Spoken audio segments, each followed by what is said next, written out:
Senior Research Fellow at UK in a Changing Europe. And of course, Jill, you've worked in Number 10 as a senior government advisor. But Jill, Jim was just saying that if he gets elected somewhere else, then all this is wiped clean.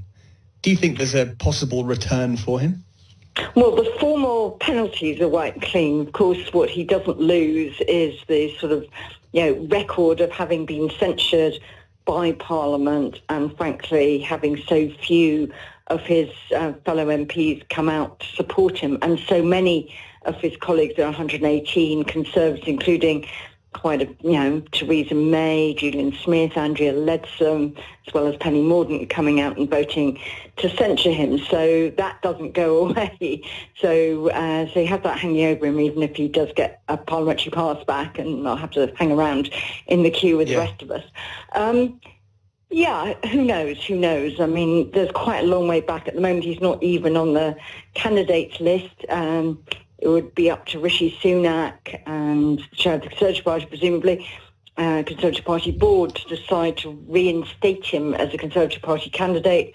He's always got the option, of course, of running as an independent if he couldn't run as a Conservative, but that might be a bit of a barrier. I think today, actually, Number 10 will think that actually he's looking possibly a bit less of a threat than they might have thought he would.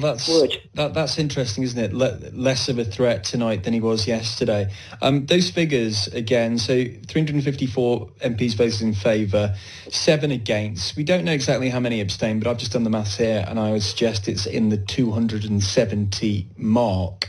There are currently 352 Conservative MPs. This is like a maths test, isn't it? So clearly quite a few Conservatives voted for him. There are only 100. There will have been not everybody from Labour and the SNP will have turned up either. I'm not sure whether they had complete turnout. So there might have been some people who had legitimate reasons for not being there, who were paired and things like that. It's one of the very frustrating things about the way they record votes in the Commons is you can't distinguish between the people who just didn't show up as opposed to the people who were recording sort of positive abstentions. So people, other engagements or on international visits and things like that, which always happens with votes. But what was, I think, notable was that there were a few, not very many, but there were a few junior ministers, ministers of state, parliamentary undersecretaries who voted for the motion.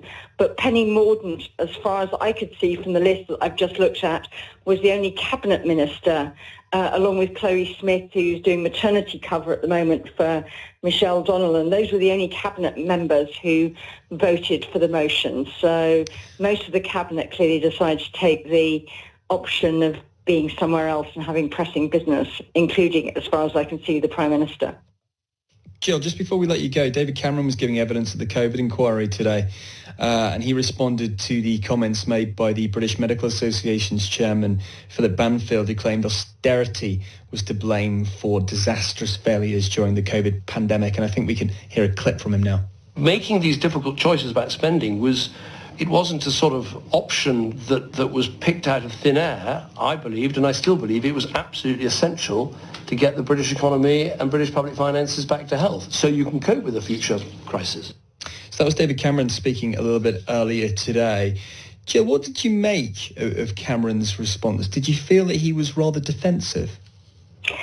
Well, I think he obviously is giving... I didn't watch David Cameron's evidence. I was out doing something else. So I'm just catching up with it. I think David Cameron and George Osborne know that their committee is investigating this line about whether austerity meant that there wasn't enough preparation. So I think you've got two questions here. One of which is, did austerity, he's argued austerity is essential to repair the public finances and ultimately your ability, they might say, for something like to be able to, bear the cost of something like furlough was important because if they hadn't repaired the public finances, then you wouldn't have been able to do that. Against that, remember health was a protected budget under the Conservatives, so the National Health Service had a protected budget. It suffered much less reductions than any other domestic service. The only thing that grew faster was overseas aid during the Cameron-Osborne years. But I think one of the things that is always problematic when there's pressure on services is the stuff that you can delay. So, is that preparedness planning for a possible emergency that might not materialize on your watch? Do you invest in that? Do you invest in long-term prevention? Another huge big issue for the NHS. So do you invest in those sort of public health measures that will offer you long-term benefits, but nobody really notices the impact straight away? So, David Cameron, I think, has to defend, one of his flagship policies, austerity. So that's not a surprise. Not surprised that he did that. But I think there's some other sort of interesting stuff coming out today as well. I think about David Cameron admitting that what pandemic planning they did was too narrowly focused on the idea that it would almost inevitably be a flu pandemic they were coping with, and there was a very different sort of coping strategy to that, to one for a respiratory virus like COVID.